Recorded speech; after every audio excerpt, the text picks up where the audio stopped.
भारत माता की। अंगराज दानवीर कर्ण की धरती, महर्षि मैही के तपस्थली, भगवान वासुपूज्य के पंच कल्याणक भूमि, विश्व प्रसिद्ध विक्रमशिला महाविहार, बाबा बूढ़ानाथ के पवित्र भूमि पे सब भाई बहन सैनिक के प्रणाम करे छिए।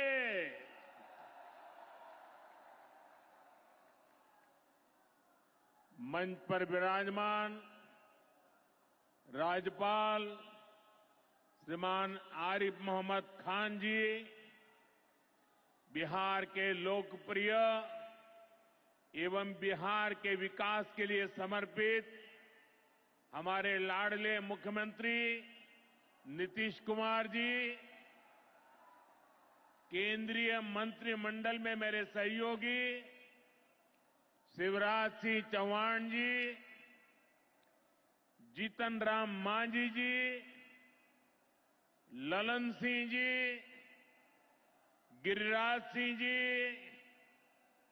चिराग पासवान जी, राज्य मंत्री श्रीमान रामनाथ ठाकुर जी, बिहार सरकार के उप मुख्यमंत्री सम्राट चौधरी जी, विजय सिन्हा जी, राज्य के अन्य मंत्री एवं जनप्रतिनिधिगण, उपस्थित महानुभाव और बिहार के मेरे प्यारे भाइयों और बहनों, आज हमारे साथ देश के कोने कोने में कई मुख्यमंत्री, कई मंत्री और करोड़ों करोड़ों किसान भी आज इस कार्यक्रम में हमारे साथ जुड़े हुए हैं। मैं उन सबको भी आदरपूर्वक नमन करता हूं। साथियों, महाकुंभ के समय में मंदरांचल की इस धरती पर आना अपने आप में बड़ा सौभाग्य है। इस धरती में आस्था भी है, विरासत भी है और विकसित भारत का सामर्थ्य भी है। ये शहीद तिलका मांझी की धरती है, ये सिल्क सिटी भी है। बाबा अजगैबीनाथ की इस पावन धरा में इस समय महाशिवरात्रि की भी खूब तैयारियां चल रही हैं। ऐसे पवित्र समय में मुझे पीएम किसान निधि की एक और किस्त देश के करोड़ों किसानों को भेजने का सौभाग्य मिला है। करीब 22,000 करोड़ रुपए एक क्लिक पर देश भर के किसानों के खाते में पहुंचे हैं। और जैसे ही अभी मैंने क्लिक दबाई, मैं देख रहा था यहां पर भी जो राज्यों के दृश्य दिख रहे थे, यहां भी कुछ लोगों की तरफ मेरी नजर गई। वो फटाफट अपने मोबाइल देख रहे थे कि पैसा आया कि नहीं आया, और तुरंत उनकी आंखों में चमक दिखाई देती थी। साथियों, आज जो किसान सम्मान निधि दी गई है, इसमें बिहार के भी 75 लाख से अधिक किसान परिवार है। बिहार के किसानों खाते में आज सीधे करीब 1600 करोड़ रुपए उनके खाते में पहुंच चुके हैं।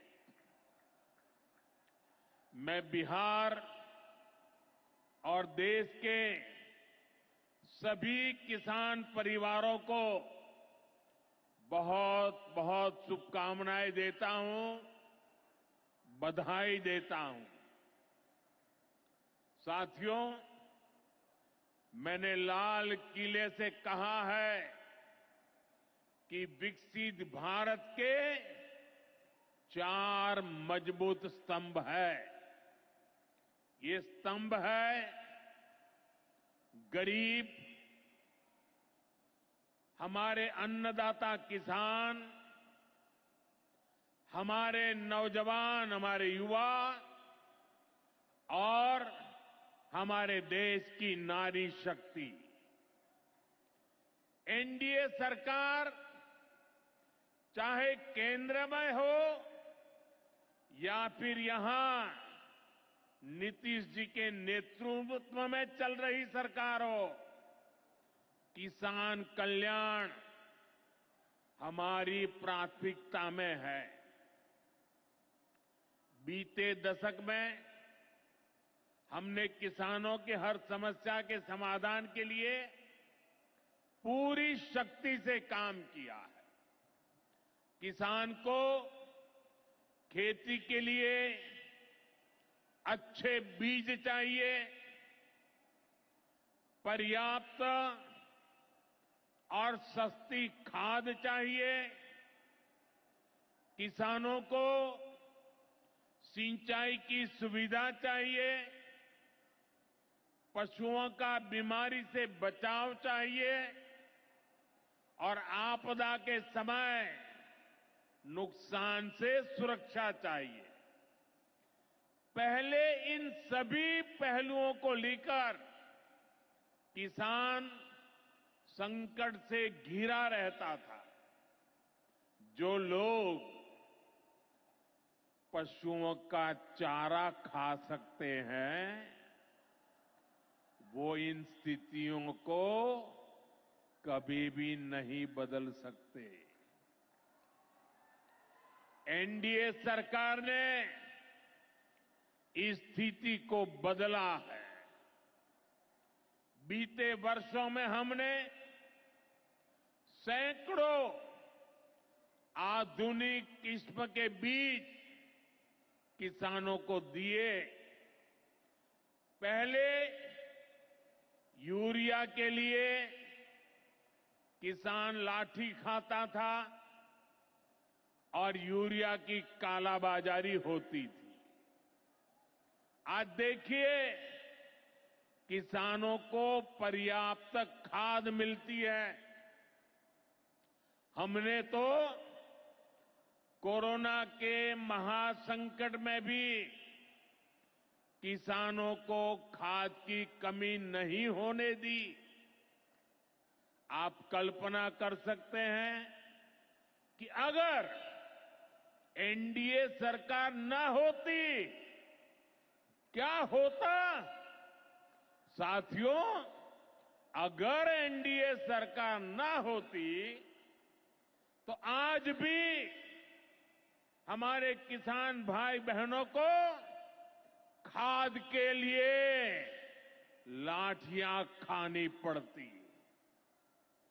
आज भी बरौनी खाद कारखाना बंद पड़ा होता। दुनिया के अनेक देशों में खाद की और मार्केटिंग,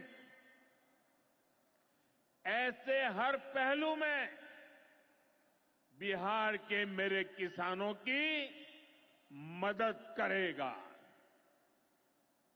साथियों, बजट में बिहार के किसानों और नौजवानों के लिए एक और बड़ी घोषणा भी की गई है। पूर्वी भारत में फूड प्रोसेसिंग इंडस्ट्री को बढ़ावा देने के लिए बिहार एक बड़े केंद्र के रूप में उभरने वाला है। बिहार में national institute of food technology and entrepreneurship की स्थापना की जाएगी। यहां बिहार में कृषि के क्षेत्र में 3 नए सेंटर ऑफ एक्सेलेंस की भी स्थापित किए जाएंगे। इनमें से एक हमारे भागलपुर में ही स्थापित होगा। यह सेंटर आम की जर्दालू किस्म पर फोकस करेगा। 2 और केंद्र मुंगेर और बक्सर में बनाए जाएंगे, जो टमाटर, प्याज और आलू किसानों को मदद देंगे। यानी किसान हित के निर्णय लेने में हम कोई कसर बाकी नहीं छोड़ रहे। साथियों, आज भारत कपड़े का भी बहुत बड़ा निर्यातक बन रहा है। देश में कपड़ा उद्योग को बल देने के लिए अनेक कदम उठाए जा रहे हैं। भागलपुर में तो कहा जाता है कि यहां पेड़ भी सोना उगलते हैं। भागलपुरी सिल्क, टसर सिल्क पूरे हिंदुस्तान में मशहूर है। दुनिया के दूसरे देशों में भी टसर सिल्क की डिमांड लगातार बढ़ रही है। केंद्र सरकार रेशम उद्योग को बढ़ावा देने के लिए फैब्रिक और yarn dyeing unit, fabric printing unit, fabric processing unit, ऐसे इंफ्रास्ट्रक्चर निर्माण पर बहुत जोर दे रही है। इससे भागलपुर के बुनकर साथियों को आधुनिक सुविधाएं मिलेगी और उनके उत्पाद दुनिया के कोने कोने में पहुंच पाएंगे। साथियों, बिहार की एक और बहुत बड़ी समस्या का समाधान एनडीए सरकार कर रही है। नदियों पर पर्याप्त पुल न होने के कारण बिहार को अनेक समस्याएं होती है। आपको आने जाने में दिक्कत ना हो, इसके लिए हम तेजी से काम कर रहे हैं। अनेकों पुल बनवा रहे हैं। यहां गंगा जी पर 4 लेन के पुल के निर्माण का भी तेजी से काम चल रहा है। इस पर 1100 करोड़ रुपए से ज्यादा खर्च किए जा रहे हैं। साथियों, बिहार में बाढ़ से भी बहुत नुकसान होता है। इसके लिए भी हमारी सरकार ने हजारों करोड़ रुपए के प्रोजेक्ट स्वीकृत किए हैं। इस वर्ष के बजट में तो पश्चिमी कोसी नहर ईआरएम परियोजना के लिए मदद देने की घोषणा की गई है। इस परियोजना से मिथिलांचल क्षेत्र में 50,000 हेक्टेयर भूमि सिंचाई के दायरे में आएगी। इससे लाखों किसान परिवारों को लाभ होगा। साथियों, एनडीए सरकार किसानों की आय बढ़ाने के लिए अलग अलग स्तर पर काम कर रही है।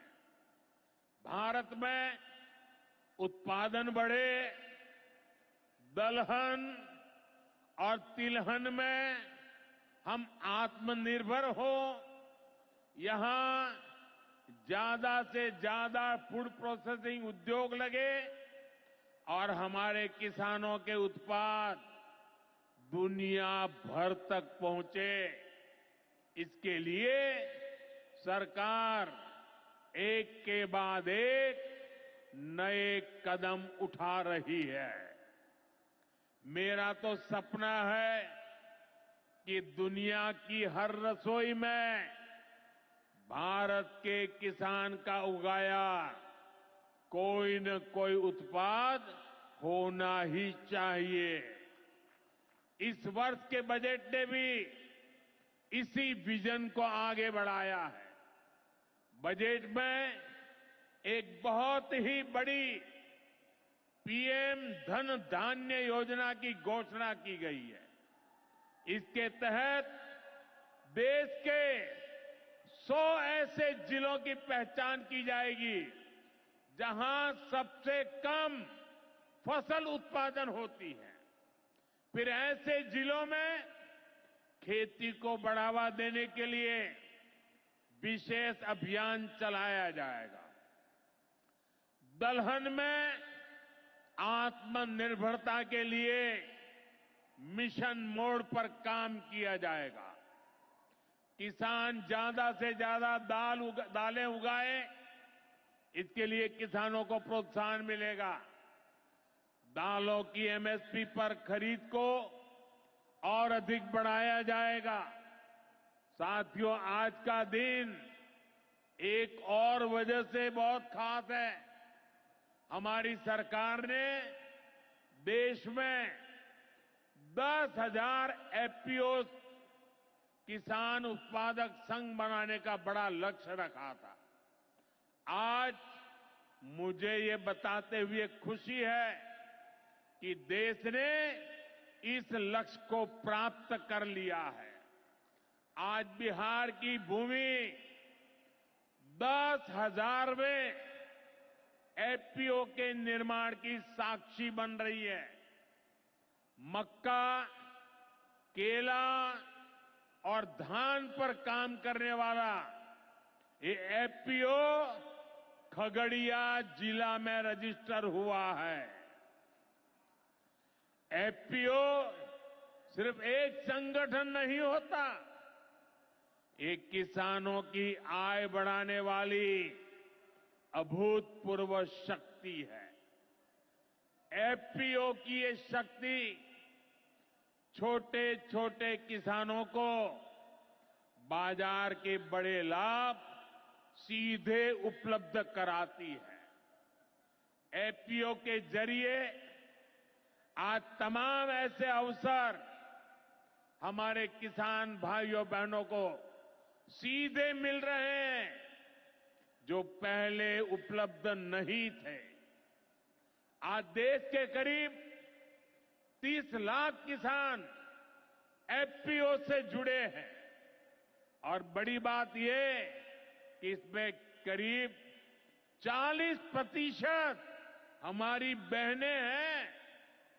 ये एफपीओ आज कृषि क्षेत्र में हजारों करोड़ रुपए का कारोबार करने लगे हैं। मैं सभी 10,000 एफपीओ के सदस्यों को भी बहुत बहुत बधाई देता हूं। साथियों, एनडीए सरकार बिहार के औद्योगिक विकास पर भी उतना ही बल दे रही है। बिहार सरकार भागलपुर में जो बहुत बड़ा बिजली कारखाना लगा रही है, उसको कोयले की भरपूर आपूर्ति की जाएगी। इसके लिए केंद्र सरकार ने कोल लिंकेज को स्वीकृति दे दी है।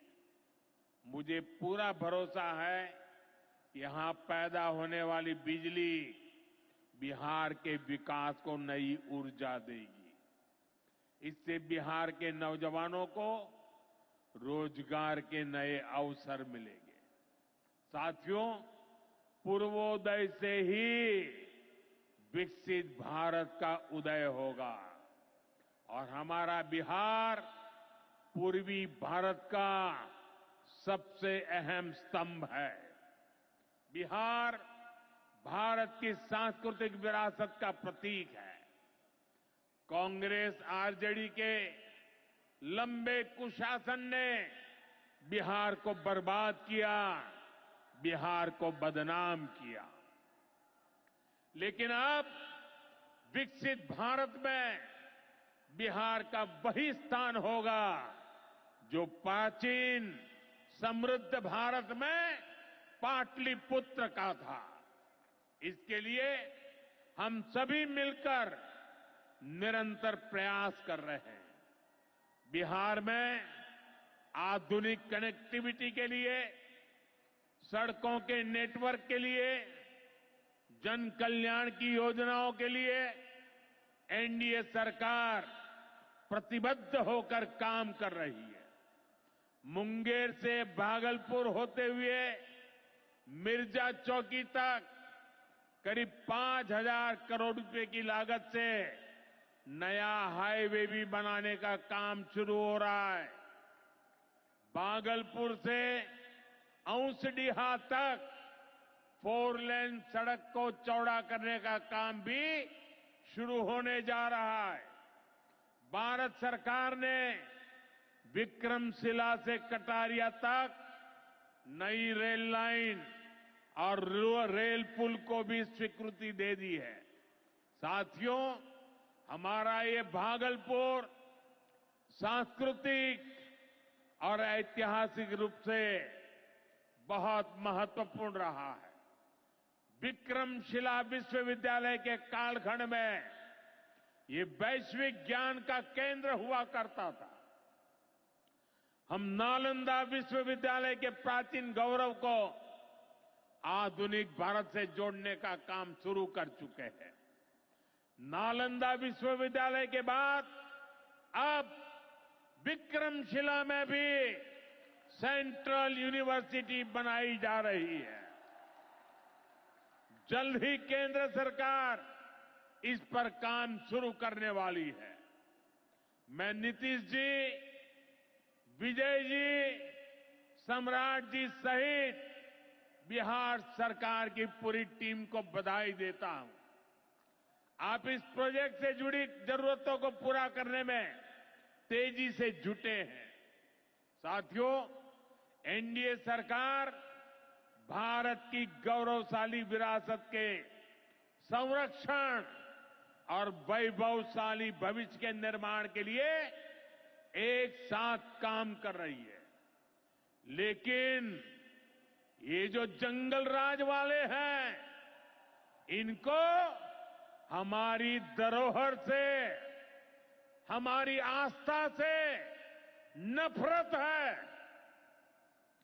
इस समय प्रयागराज में एकता का महाकुंभ चल रहा है। ये भारत की आस्था का, भारत की एकता और समरसता का सबसे बड़ा महोत्सव है। पूरे यूरोप की जितनी जनसंख्या है, उससे भी ज्यादा लोग अब तक एकता के इस महाकुंभ में डुबकी लगा चुके हैं, स्नान कर चुके हैं। बिहार से भी गांव-गांव से श्रद्धालु एकता के इस महाकुंभ होकर आ रहे हैं। लेकिन ये जंगलराज वाले महाकुंभ को ही गाली दे रहे हैं। महाकुंभ को लेकर भद्दी भद्दी बातें कर रहे हैं। राम मंदिर से चिढ़ने वाले लोग महाकुंभ को भी कोसने का कोई मौका नहीं छोड़ रहे हैं। मैं जानता हूं, महाकुंभ को गाली देने वाले ऐसे लोगों को बिहार कभी भी माफ नहीं करेगा। साथियों, बिहार को समृद्धि के नए पथ पर ले जाने के लिए हम दिन रात ऐसे ही मेहनत करते रहेंगे। एक बार फिर देश के किसानों को और बिहार वासियों को बहुत बहुत बधाई। मेरे साथ बोले, भारत माता की, भारत माता की। बहुत बहुत धन्यवाद।